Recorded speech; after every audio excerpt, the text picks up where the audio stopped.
अस्सलाम वालेकुम दोस्तों, मेरा नाम है अली और हमेशा की तरह मौजूद है दाऊद और आप देख रहे हैं जिस वक्त क्रिकेट लवर अली शो दोस्तों से बात करने जा रहे हैं। बात करेंगे जी आज आपके साथ के पाकिस्तान और साउथ अफ्रीका के दरमियान अब ओडीआई सीरीज का आगाज होने जा रहा है और पहला ओडीआई जो है परसों खेला जाएगा।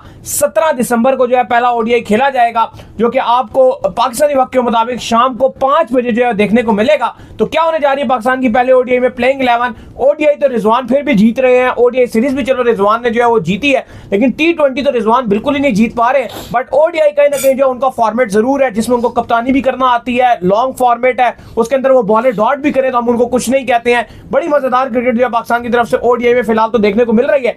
बैटिंग कोलैप्स अलबत्ता जो है वो आपके कंटिन्यू है। तो क्या होने जा रही है भाईजान प्लेइंग 11 ऑस्ट्रेलिया के खिलाफ? तो हमें पता है कि सारा कुछ जो है हमारी बॉलिंग ही कर देती थी, बैटिंग तो बस आकर जो है वो गुजारा ही करती थी। तो अब क्या लग रहा है, अब क्या होगा? देखिए पाकिस्तान का स्क्वाड कल जो जोहान्सबर्ग में बारिश की नजर हो गया था, मैच नहीं हो पाया था, तो आज पाकिस्तान टीम केप टाउन पहुंच चुकी है।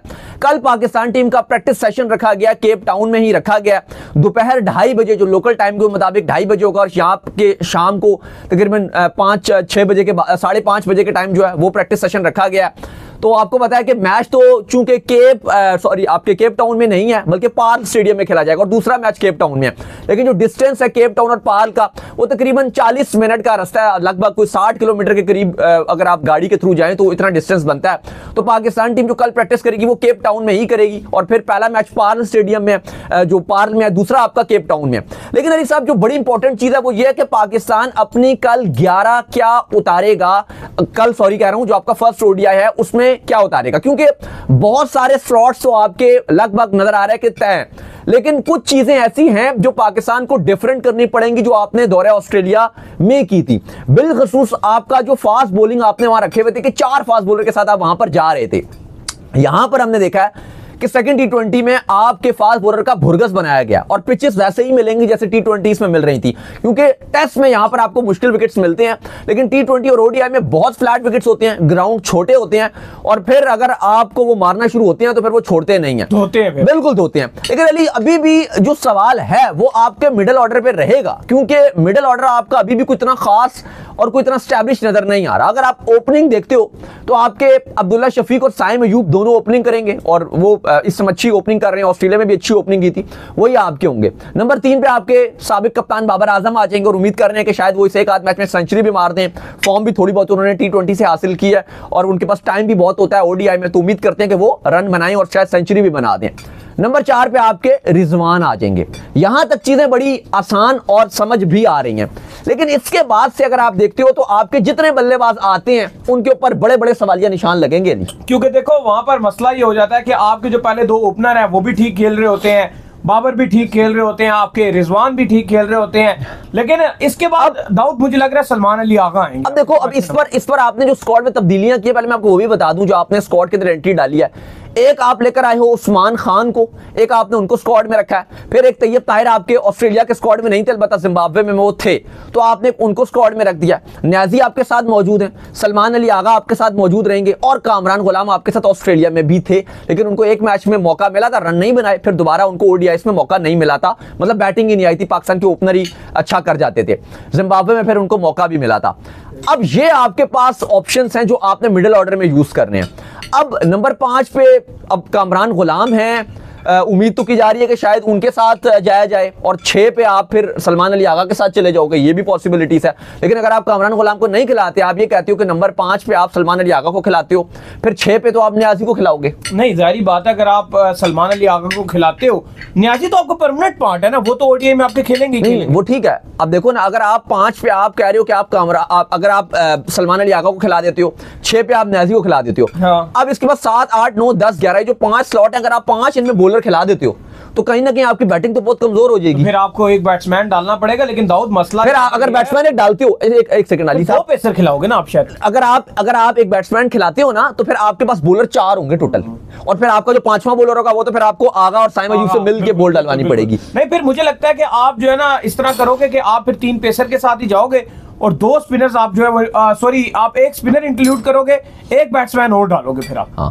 क्योंकि एक तो आपको लग रहा है कि आगा आपको बॉलिंग करेंगे, फिर इब्रार और सुफियान मुकीम में से एक खेलेगा और 3 आपके पूरे पेसर। देखो अनफॉर्चुनेट है, मैं तैयब ताहिर खेलेंगे फिर नहीं, मैं आपको बताता हूँ, एक सेकंड उस पर मैं आता हूँ, लेकिन देखो ये बड़ा अनफॉर्चुनेट है कि आपका ये जो स्क्वाड है ना इसमें ऑलराउंडर्स नहीं है। सच जो बात है, जैसे एक आमिर जमाल होते हैं, या एक टाइम पर आप वसीम जूनियर से चांस लेते थे कि चलो जी वो बैटिंग कर लेंगे, या आपके पास शदाब वगैरह होते थे, शदाब इमाद वगैरह होते थे कि जो हम नवाज होते थे, कहा जाता था जी बैटिंग भी कर लेंगे बॉलिंग भी कर लेंगे। वो चीज नहीं अब इसमें, या तो बॉलर है या तो बैटर है।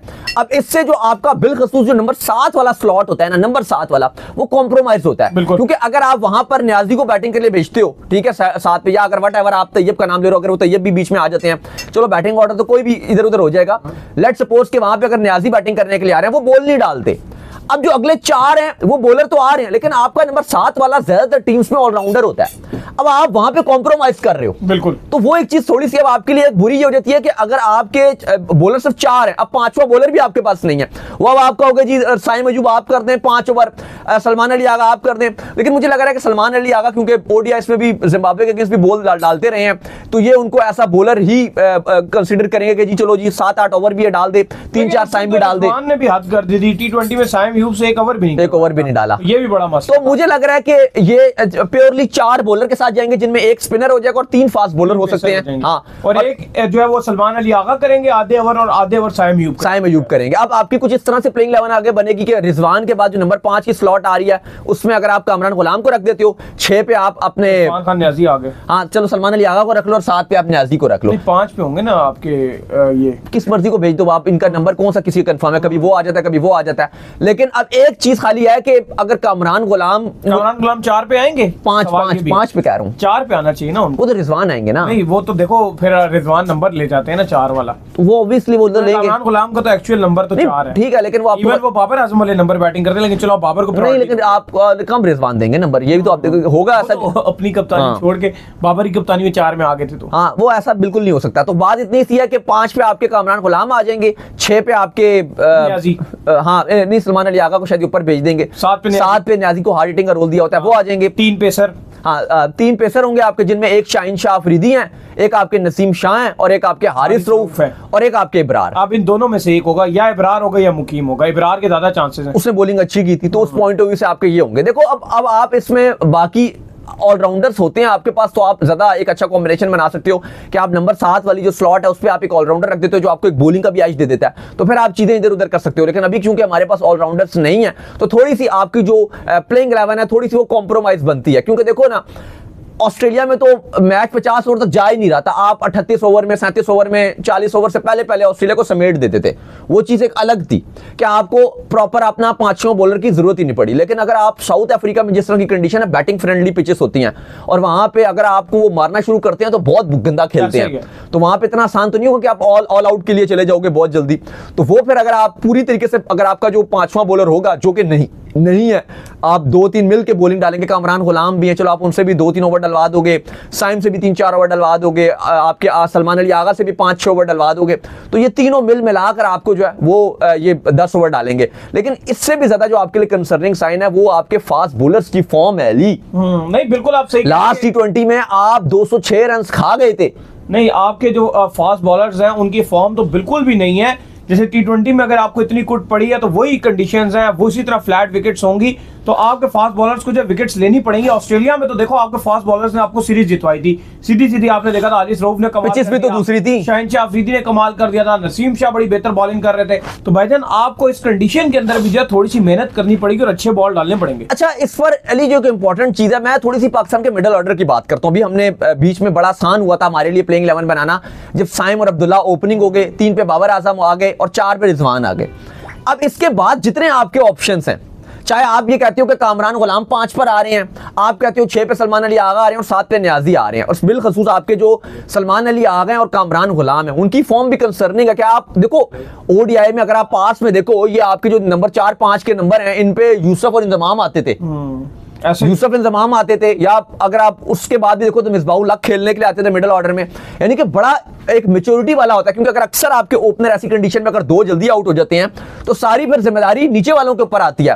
तो अभी ये जो दोनों है, जो बैटिंग होती रही है ओडीआईस के अंदर, वो तो आपके ओपनर ही करते, वो तो रन ही नहीं थे ना ऑस्ट्रेलिया में, लेकिन फिर भी ओपनर ही करते, जितने भी थे। पहले मैच में किसी ने नहीं किया तो किसी ने नहीं किया, दूसरे तीसरे में किया तो किसी ने नहीं किया, दूसरे तीसरे में तो रन ही 150 थे, 140 था, 162 था। ये बड़ी उम्मीद है दाऊद, मुझे लगता है कि इस ओडीआई इसके अंदर जो है बाबर आजम सेंचुरी मारेंगे, क्योंकि उनका बहुत अच्छा चल रहा है। सेकंड T20 में भी उन्होंने बड़े प्यारे मेडल नहीं, और देखो ओडीआई में टाइम भी उनके पास बहुत है और कंडीशन भी उनको सूट करती है, और उम्मीद यही की जा रही है कि जो पार्ल स्टेडियम है वहां पे बाबर आजम इंशाल्लाह सेंचुरी मारेंगे, फॉर्म आएगी। साइम अयूब को लेकर मैं बड़ा एक्साइटेड हूं कि वो अच्छा करेंगे। आज आपके इवन शोएब अख्तर का भी बयान चल रहा था, उन्होंने पीसीबी को भी कहा कि जो शोएब अख्तर ने बोला कि फखर जमान और आपके जो मामलात हैं पीसीबी के, इन दोनों को चाहिए कि बैठकर मामलात सुलझाएं, क्योंकि इस तरह से फखर जमान को बाहर कर देना और कोई रीजन ना बताना, एक कहता है जी कि ये इशू है, दूसरा कहता है जी वो इशू है, एक कहता है जी बीमार है, एक कहता है जी उसको गले का मसला है, एक कहता है फलाना मसला है, और रियल में वो चैंपियंस कप खेल रहे हैं, तो वो कहते हैं बिल्कुल ये अच्छी चीज नहीं है, फखर जमान की बड़ी खदमात हैं, तो इनको मिलकर मामलात सुलझा लेने चाहिए। और मैं अभी भी समझता हूं